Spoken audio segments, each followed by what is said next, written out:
Welcome to Business Ninjas, brought to you by WriteForMe, where you'll hear from business leaders who are out there growing their business and slaying it every day. Learn from the masters. Let's get started.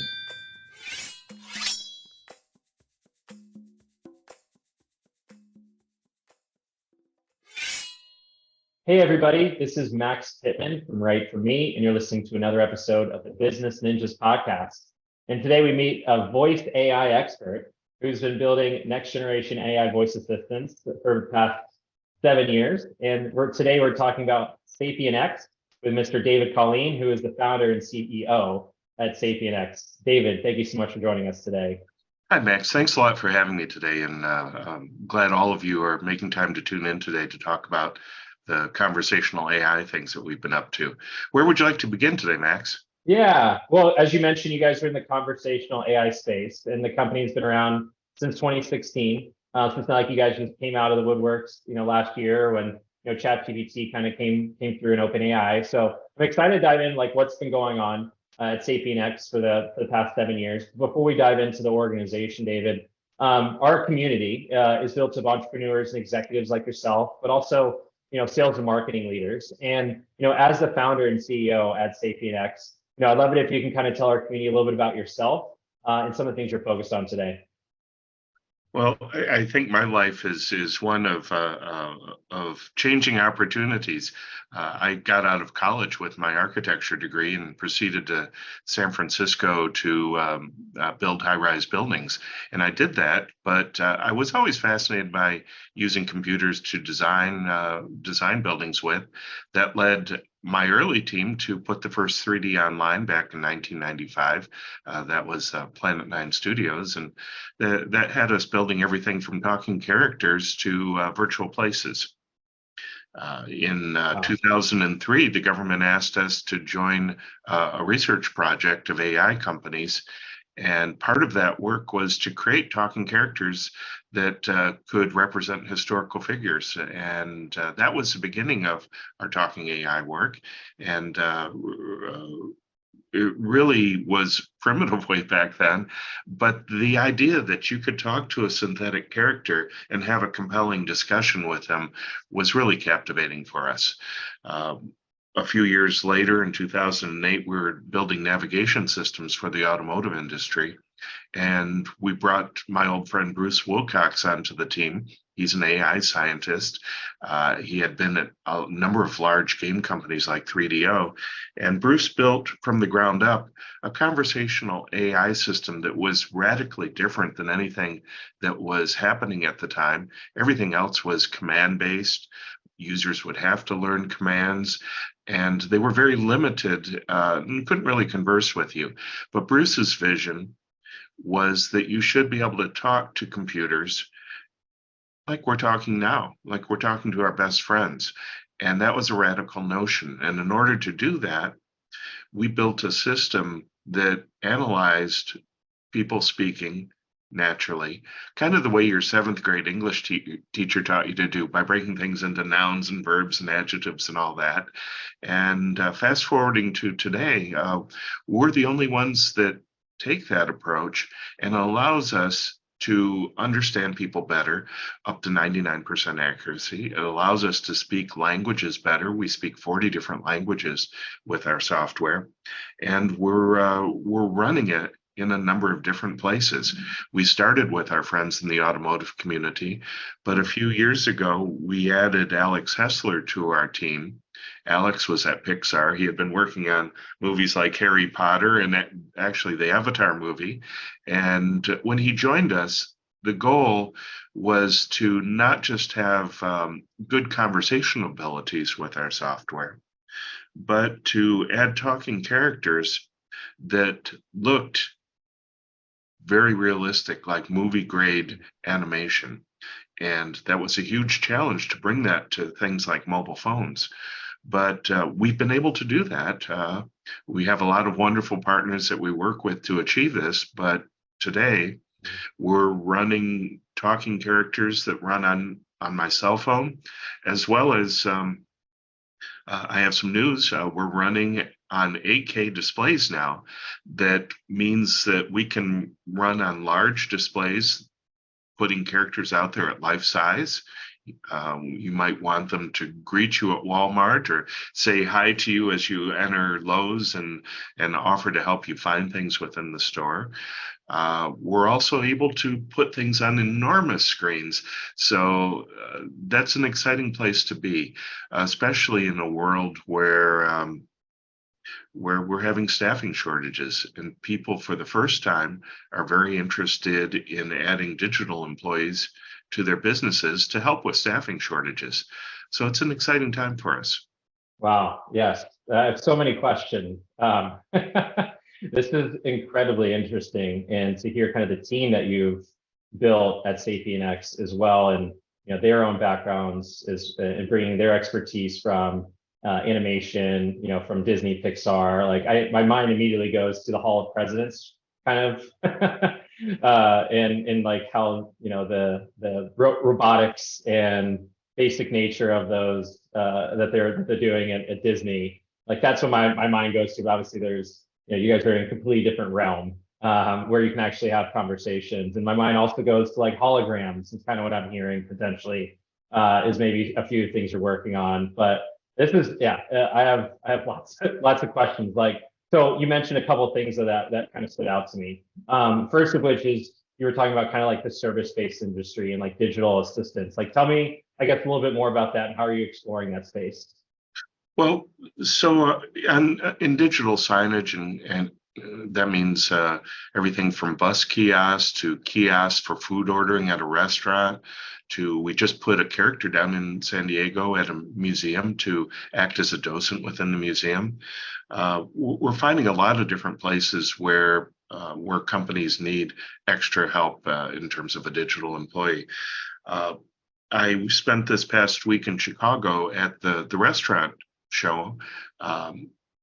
They're, for the first time as an industry, very interested in adding digital employees because of one simple, shocking statistic. 78% of all US restaurants can't find enough people to do the jobs needed to run the restaurant. Now, we're not talking about taking over the manager's job or any of the high level stuff, but things like greeting people as they come to the restaurant, being able to take orders at the drive-through or be in a kiosk at the front desk to place your order, to get people through the ordering process more quickly, or to solve staffing problems, makes a lot of sense. We can be in the cooking line working on timing of food orders to increase the efficiency of the restaurant. There's a lot of different places where we can actually do a great job. I know when I pull into my local Burger King, I always ask them to leave the onions off of my hamburger, and that only happens about 50% of the time. With our system, we can get that right every single time. I know how that goes. For me, it's Taco Bell, leave off the sour cream. Wow. It makes a lot of sense, right? How AI can potentially help in solving a lot of the problems in the service industry. How are you guys working with an automotive though? I heard you mention earlier, working with, I think it's maybe GPS systems, navigation systems. How are you guys working within that industry? Well, it started with just that one use case, giving voice guidance to navigation. But what happened with us in the automotive industry, working early on with companies like BMW, later with Visteon and Morelli and Denso, big auto parts suppliers, and then manufacturers like Mitsubishi and Volvo, we found that they wanted voice assistants to do a lot more than just aid with navigation or turn the music on. They wanted a character, an AI system that could control everything that was user controllable in the cars. So that ended up with us delivering in 17 different use cases, including simple things like moving the seat back and forth, making the windows go up and down, turning the lights on and off.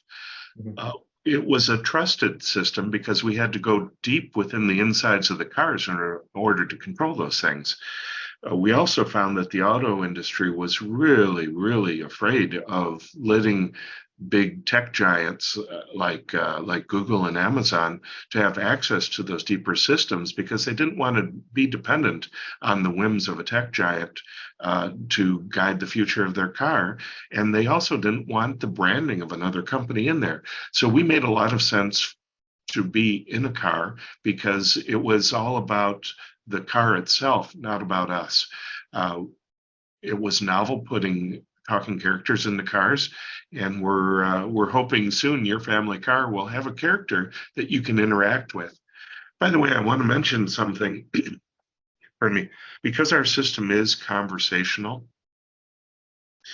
we found that when people realize that you can just chit chat with a character, that people start treating the character as if it was a friend. And roughly 60% of all voice interaction is just purely conversational. Hey, how's it going today? What do you think the weather's going to be like tomorrow? That sort of thing serves apparently a basic human need that all of us have beyond the purely functional of turning lights on and off. Yeah, it sounds well. That to me, it sounds like it's more human centric and a little bit more grown up, I guess, right? It seems to be a need that all of us have. Plus, one of the areas that we're being pressed into is autonomous driving. And one of the biggest problems with autonomous driving is getting people to trust it. Well, some of the studies have shown that when you have a good character face and a voice, that it improves trust in a voice system by as much as 20%. So that's pretty significant. And this is an important thing that people trust us, and also trust us not to sell their data. We're one of the very few solutions out there that doesn't sell people's data to other companies, and that's an important part of the trust circle. Mm-hmm. Would you say, I guess, that's a little bit of SapientX's like secret sauce, right? And why potential customer would choose you over I don't know who else is in the voice assistance world, but like, is it that trust? Is it the characterization? Is it, yeah, I'm just kind of curious to understand what would separate you, from others in the space. Well, it's absolutely important in the auto industry, but we're finding that the same values and needs for trust happen in other industries, such as we're developing characters for health use. And in those settings, you're handling sensitive patient data, and people have to be able to trust that you're doing the right thing with their patient data and not abusing that. Interestingly, there was another study that showed that people trust voice assistants with their medical data more than they trust their own family doctor. And it's a little surprising, but they did a second study to figure out why that was, and it was because the AI systems perform no judgment. I know when I go into the doctor, I'm always getting on the scales first thing, and I know the doctor's kind of rolling his eyes saying, "You're not doing very well with your diet, David." And there's a form of judgment there that none of us really like to go through that just doesn't happen with the AI characters. For sure. And how much are you drinking during the week? And would you say? That's another topic altogether. Right? Yeah. We want to avoid that judgment for sure. And if interacting with an AI, it's pretty clear and direct that it's not going to have hopefully that judgment, right? I was going to say there's another health-related project that we began with Yamaha for senior care, and I'm really excited about that as a direction. Now, Yamaha decided not to pursue it, but we developed a talking kitty cat that was geared towards being a companion for seniors. Her name's Hazel, and Hazel was there partly for loneliness, partly to operate smart home devices for the senior, to look after basic things like, did you take your medication today? But also to perform standard industry cognitive assessments of the seniors over time. Not that we want to fill the doctor's role and perform diagnosis, but we can sense changes over time. And if we see an important change, we can alert the health team to take a closer look. And I think that's a really important function for the seniors community. Yeah, it seems like AI can really play a significant role in that space. It can play a significant role in even maybe like fall detection. I mean, that's a big piece of what I worry about when I think about like my grandma. Maybe it's like, I've heard some companies creating like AI powered systems and motion sensors can, detect falls in living spaces and, automatically alert caregivers, right? What about like, what other types of use cases are there other than, in the senior living or healthcare world that you guys are thinking about? Well, because Yamaha made carts, they also wanted us to be in the golf cart. Oh, So yes, we can do that, and we can tell you, no, don't use that 9 iron. I think you need a pitching wedge as you're approaching the green there. We can do really important things like that as well. that would be, yes. Now you're talking. You're up my alley. If it can help me with wind, if it can help me with slope of the green, if it could help me with club choice and and how much power I should be putting behind it, and maybe even looking at how much moisture is in the air. Now we're talking my language. Okay. So yeah, there's so many different applications, obviously, that are out there. So it's interesting to see how you are applying it to, your AI to a lot of different industries. I'm curious to like what type of relevance in does ChatGPT have in your world? Just kind of curious. Well, there's a couple of factors. We integrated ChatGPT into our system roughly a year ago. It's pretty exciting. It's one of the best extemporaneous voice assistants that can just talk freeform. Mm. It also has a problem. It's a consummate bullshitter. It's really good at making stuff up and sounding believable, and that's actually one of the biggest business drawbacks to it.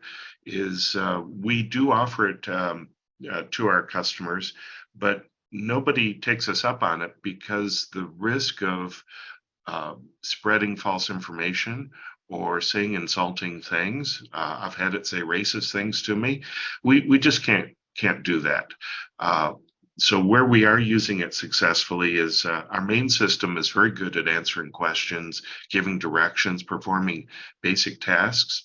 For questions that people ask that we haven't prepared for, we can send those over to a system like ChatGPT and give acceptable answers. We've written a lot of filtration to ChatGPT to keep it from going into the rough, going back into golf metaphors here. But just by itself, we're not finding it all that useful. That said, because it's in the press so much, it's making people aware that conversational AI is here and it's useful, and that real people, real companies are using it to perform real tasks today, and it's going to help our industry to grow rapidly. So that's a good thing. Last kind of thing here. I'm just kind of curious, because this is your world, not mine, and my world's really built around like sales development and growing and scaling teams, and like the metrics that are associated with a successful outbound campaign to develop high quality opportunities is pretty straightforward, right? What are the metrics for SapientX that you guys look at? Is it like adoption rate?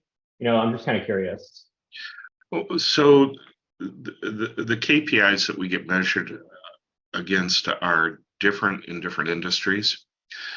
So one of the things that our automotive customers wanted to measure was how happy are people with their voice assistant experience. So we have an AI component in our system that measures that and can report on that.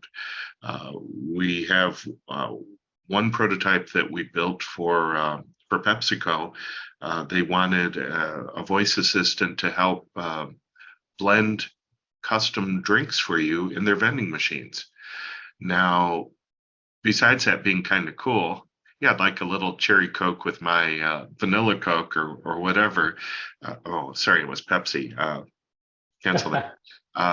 They also wanted to study flavor trends so that they could perceive emerging flavor preferences in various regions of the U.S. And our system can not only detect that, but also do predictive analysis of what's going to be popular in the coming months in terms of flavor preferences. So we love different challenges and different metrics that are used in the industries we work in, and they're always keeping us guessing. Yep, gotcha. I can see how, yeah, some of the metrics and KPIs obviously would be very different, in the automotive space versus, for CPG brands. What about like in the quick service restaurant space? How are you guys thinking about metrics there? Is it timeliness? Is it accuracy? Kind of all of the above?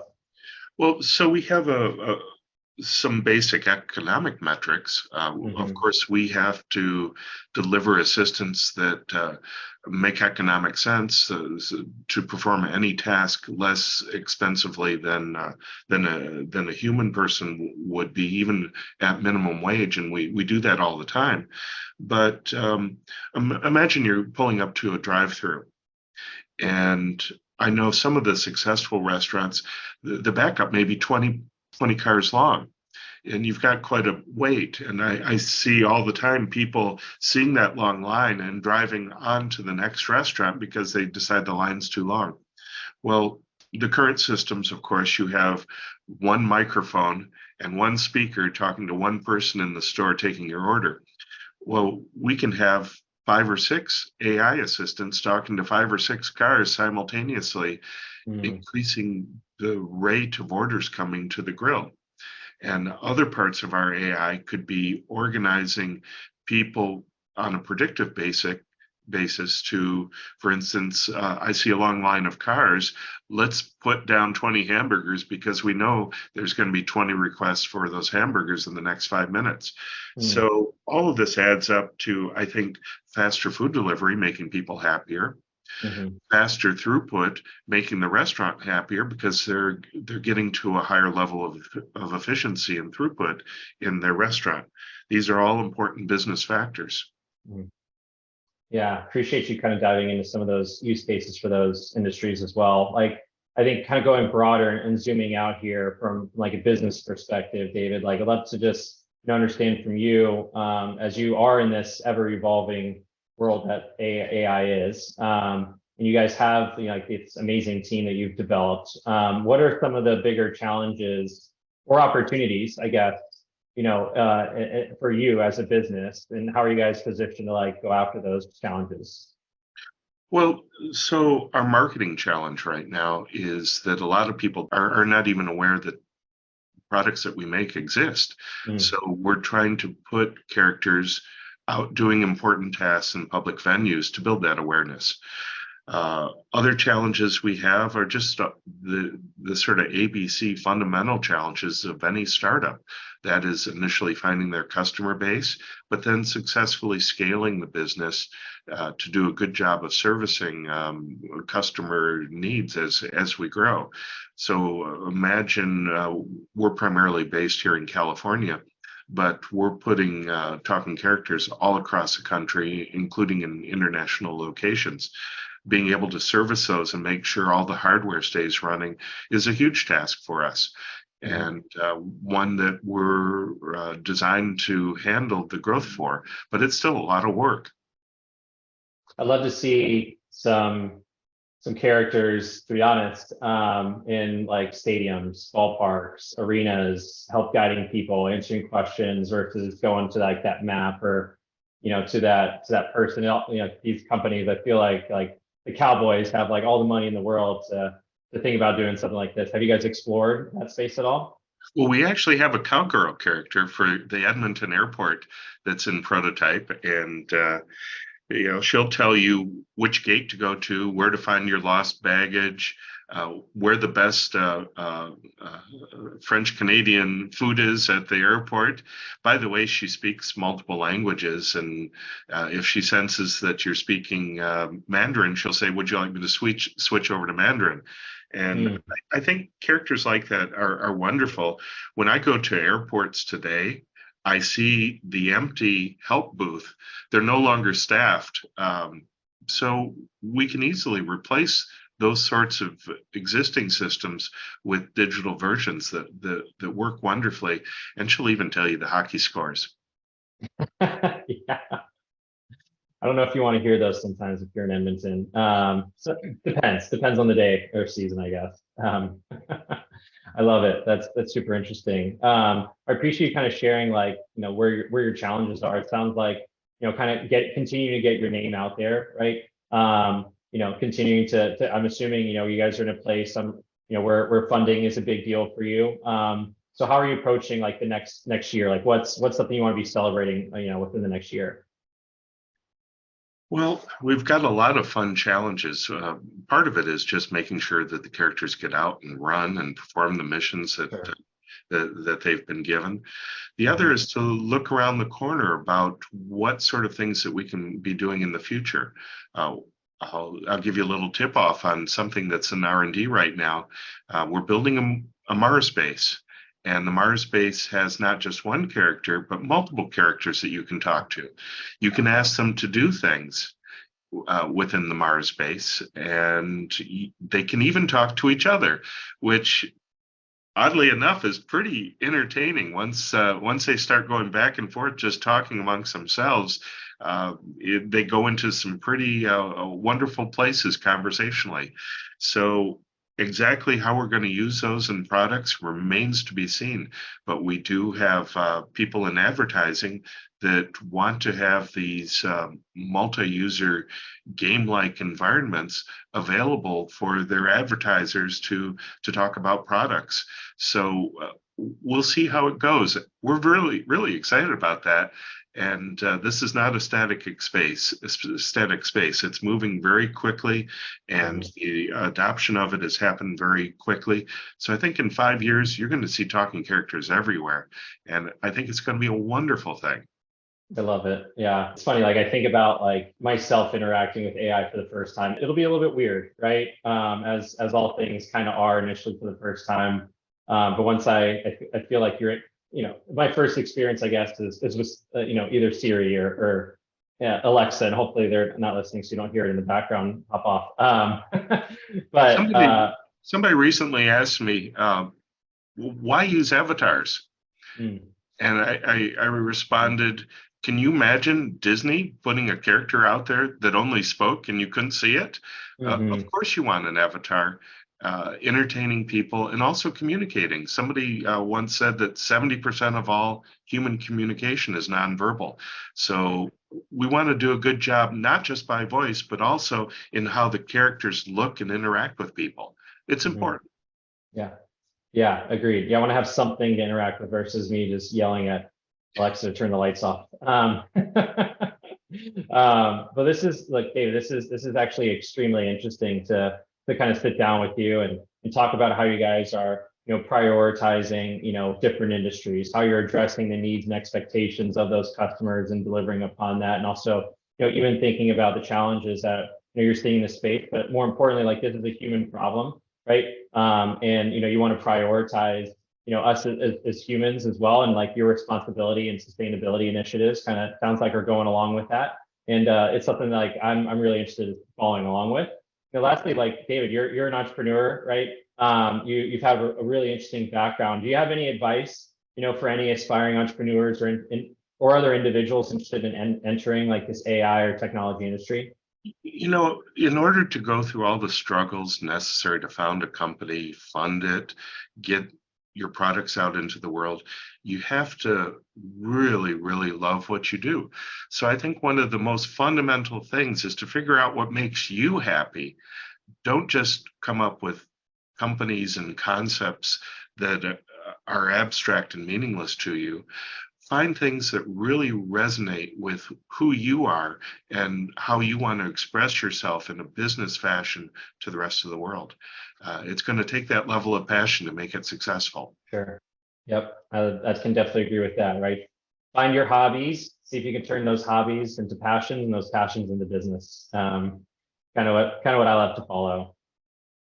As we wrap things up, David, anything else that you'd like to share? Anything else you think our listeners need to know about you or the company that we haven't covered? I'd love to give you the floor to talk about, where you're going to be. You just mentioned you're in Chicago. Where can people find you? And yeah, I'd love to kind of give you the floor to talk about all the, where people can get a hold of you and see you as well in the future. Well, of course, I'm here at david@sapientx.com, and I do answer all of my emails. But I'm excited about something. One of our characters that's going into the USS Recruit in San Diego, a landlocked former Navy training ship, is being turned into a museum. So we've built Chief, a character that acts as a museum docent and tells you all about Navy history and all things Navy. And he talks like this in a gruff kind of training sergeant voice. And he says, I'm here to turn jelly into steel. Well, Chief is going live June 7th. So if you happen to be in the San Diego area, please come on over and talk to Chief. The mayor's going to be giving a speech, and so will Chief. So if you're there, I'll be there and hope to see you. Can't wait to see Chief AI Drill Sergeant. That's a really, really fun. It's a fun. I'm sure it was a fun project to work on too. Yeah, it's great, especially doing all the testing with the kids. It was too much fun. They had a lot of great ideas. They're awfully smart, and they told me to have Chief tell more dad jokes, so we did There that. you go. There we go. I love it. I can't wait to check it out. And everyone in San Diego, yeah, if you're visiting, it's down Liberty Station, Point Loma, for everyone who's local here. So I appreciate you sharing that. David, thank you so much for being with us today. I really appreciate your time, and I've definitely enjoyed our conversation. I feel like I've learned a lot about you, about how you guys are approaching the market and how your technology is going to be affecting our lives here in the future. So I appreciate you sharing that with us. Thanks, Max, for having me. It was a lot of fun. Take care, everyone. Thanks, everyone. Yeah, thanks for listening. And that wraps up another episode of our Business Ninjas podcast. Thanks again, David from SapientX, for making this happen with us. And everyone have a great rest of the day. I know.